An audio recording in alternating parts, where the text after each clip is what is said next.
4 a.m. Belaya River Bridge, Southern Urals. Rolling slowly across this narrow, crumbling Soviet-era bridge is a convoy of 15 massive KMZ trucks, each weighing 50,000 pounds. This is the 12th Main Directorate, the elite unit responsible for moving Vladimir Putin's apocalypse gear. They are carrying the brains of the RS-24 Yars intercontinental ballistic missile, mobile launch control systems, guidance calibration units, and classified diagnostic hardware. Total value sitting on that ice-covered bridge? $1.8 billion. One wrong hit here, and we are talking about a potential trigger for World War III. High above, a US spy satellite has painted a giant red target overlay on this bridge. On the ground, a Ukrainian operator is watching the feed. He sees the convoy slowing down to 15 miles per hour to navigate the bottleneck. The Russians are scanning for Storm Shadow missiles coming from the sky. They have no idea that the threat isn't coming from the air. It's already waiting for them on the bridge. Ukraine has turned this choke point into a kill box, and the trap is about to spring. At 04:02 a.m., the trap is set, and it is a thing of terrifying beauty. Now, you might be asking, how the hell did Ukraine get a drone swarm deep into the southern Urals, 1,000 miles from the border? Simple. They didn't fly them there, they FedExed them. Weeks ago, Ukrainian special forces smuggled 25 FPV drones into the area using civilian vans. These aren't big military predators. They are 18-pound quadcopters that cost about $450, literally cheaper than the tires on the Russian trucks they are about to destroy. They've been hibernating in camouflaged shipping containers and under snow-covered tarps hidden in the dense pine forest just a few hundred yards from the bridge. But here is the kicker, the piece of engineering genius that makes this ambush possible: fiber-optic tethers. Each drone is connected to a spookily thin spool of glass cable, 25 miles of it running directly back to a team of operators hiding on a frozen hill overlooking the valley. Think of it like a hardwired internet connection for murder. The Russians have a Krasukha-4 electronic warfare system down there blasting enough jamming noise to fry a pigeon, but it doesn't matter. You can't jam a beam of light inside a glass tube. It's like the Russians are trying to block a Wi-Fi signal while Ukraine is using a plugged-in Ethernet cable. So, while the billion-dollar Russian radar is scanning the stratosphere for NATO missiles, the real threat is sitting in the bushes 200 feet away, spooling up its motors like a spider waiting for a very fat, very expensive fly to land in its web. The operators check their screens. Crystal clear 4K video, zero latency, zero mercy. At 04:05 a.m., the lead escort vehicle rolls onto the ice-slicked concrete of the bridge, and the villain of our story makes his grand entrance. Meet the Pantsir S1, or as NATO calls it, the Greyhound. This is a $15 million mobile fortress armed with 12 missiles and dual 30mm cannons. Its 96L6E phased array radar spins to life, blasting the valley with electromagnetic energy. It scans the horizon looking for high-altitude bombers or cruise missiles incoming from 12 miles out. Inside the command cabin, the Russian radar operator is feeling pretty good about himself. His screen is clean, no blips, no threats. He keys his radio, his voice dripping with that classic overconfidence. Sector clear, sky is empty, proceed crossing. Oh, the dramatic irony is delicious, isn't it? He is absolutely right, the sky is empty. But he's making the classic mistake of fighting the last war. He's guarding the penthouse, staring up at the clouds, completely unaware that the burglars are already hiding in the bushes just 200 feet away. The sensors on that Pantsir are designed to track supersonic jets, not plastic quadcopters hiding in the snow-covered tree line. He thinks he's the hunter, but tonight he's just the appetizer. The convoy rumbles forward, heavy diesel engines growling, driving straight into the kill box. At 04:08 a.m., the convoy is fully committed. 15 trucks, nose to tail, trapped on a slippery two-lane bridge suspended over a freezing river. This is the moment where geography and technology shake hands to screw the Russian military. Here is why Ukraine is about to win this fight. The Russians have a Krasukha-4 electronic warfare station in the rear guard. This thing is a monster. It pumps out broadband jamming that can blind AWACS planes 180 miles away. Against normal radio-controlled drones, it's a death sentence. But tonight, it's a paperweight. Because the Ukrainian drones are tethered by fiber-optic cables, the Krasukha's jamming signal washes over them harmlessly. It is literally invisible to them.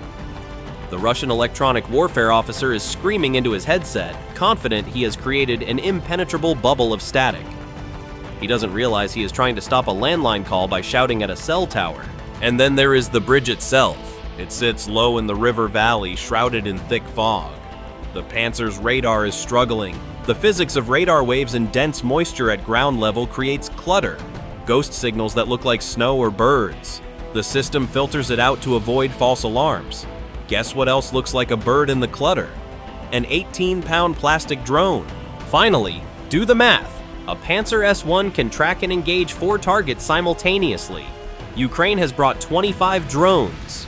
Even if the Russians play perfectly, they run out of hands to block the punches.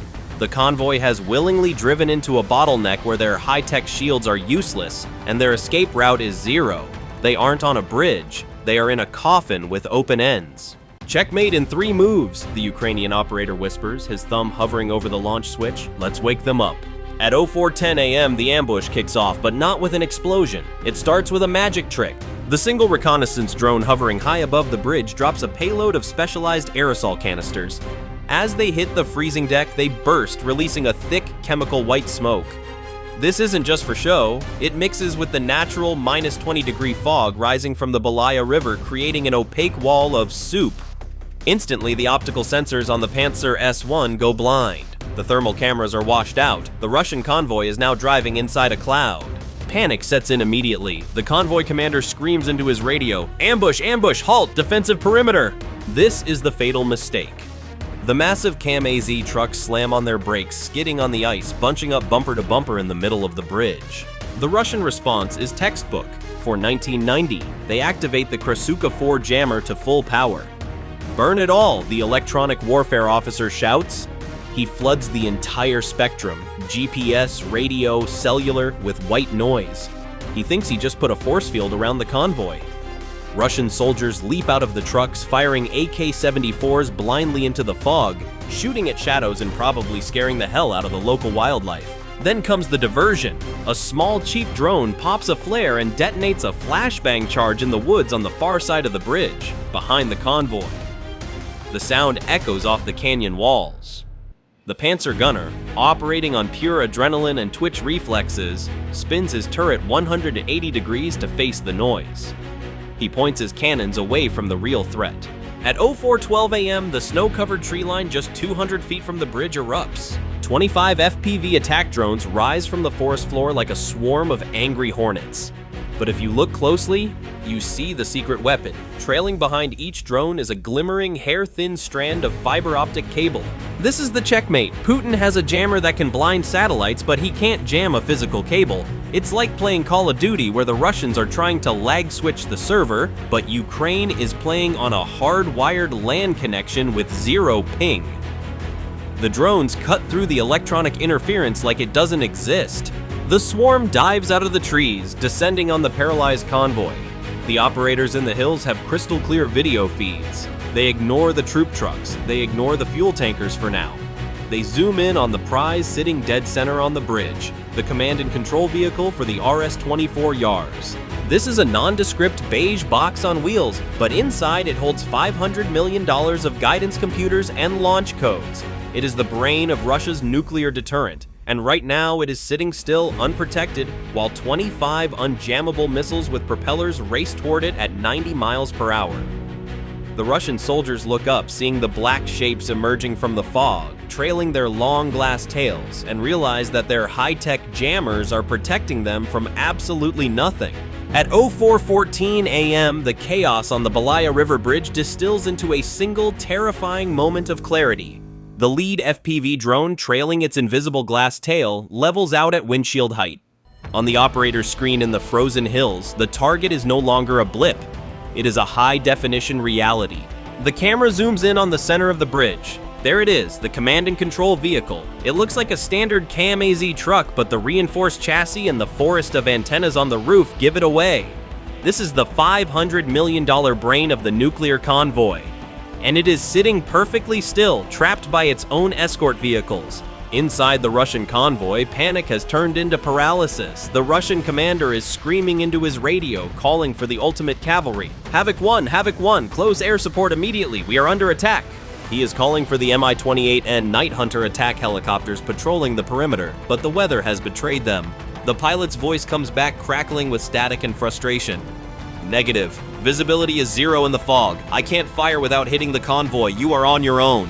They are truly alone. The Russian electronic warfare officer, sitting in the warm glow of his Krasukha-4 console, finally realizes the horror. His screens show jamming active, 100% efficiency. He thinks he has scorched the earth. Yet, out the window, he sees the black drones weaving through the truck mirrors with surgical precision. In the Ukrainian hideout, the operator wipes sweat from his eyes, his breath hitching in the -20-degree air. He isn't thinking about politics, he isn't thinking about the cold, he is thinking about physics. At 04:15 a.m., the ambush culminates not in a battle, but in a brutal display of kinetic physics. The lead drones slam into the roof of the command and control vehicle and the engine block of the lead CAM-AZ truck simultaneously, triggering a chain reaction that tears the night apart. The 60-pound shaped charge warheads function with terrifying perfection, generating an overpressure wave of 450 pounds per square inch. To put that violence in perspective, it only takes 5 psi to collapse a brick house.